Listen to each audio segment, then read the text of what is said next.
به ادامه از اینا ما آمدیم فقط پرسیتاپ کار شد. صحیح؟ در بخش لیاوت تعیین کردیم، صفحات جفت یا صفحات تاق از اینجا تعیین کردیم.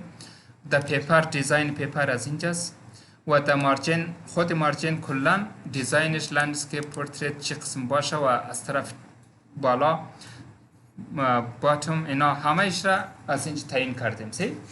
خب این گزینه ها آسان است، شما چه قسم اینا رو باید بخوانید تا متنش معلوم شوه. اون راهنماییش اینجا گفته، نمونه پریویوش اینجاست.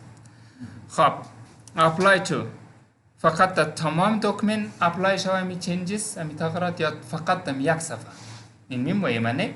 اگر هول دکمنت بگین تمام دکمنت ها صفحه شما استایل میده. this print forward فقط امو منظورش یک دانه است. apply to one. سیز؟ خب لیاوت پیپر اینی بخش سیتاپ است که در بخش پرینتینگ در گزینه آخر است. نه معمولا پر سیتاپ یا تنظیمات صفحه بخش پرینت ما میخوایم پرینت ما چه رقم چاپ شود، ورق ما چاپ شود، پس تنظیمش از اینجاست. فهمیده شد؟ دیگه اگر سوال بعداً بود شما میشه سوال کنید. نه اما بخش دمو مشکل سر خوردین شما سوال کنین حتما حل میشه. اینی گزینه پرینت بود، شارتکتش کنترل پی است. در شریک ساختن توسط ایمیل است، توسط آنلاین پرزنت است و پست بلاک است.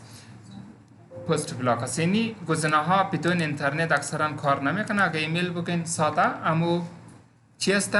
ایمیل است. ایمیل یا معمولا بجای ازی مردم از جیمیل استفاده نه، بجای ازی که از این جیمیل کنه میگره ارسال نه در موبایل یا در جیمیل خود از جیمیل اتچ منه ساده. اتچ اینجا گفته سند اتچمنت منظورش به شکل ایمیل امی به کسی ارسال شود، ایمیل نفر باشه.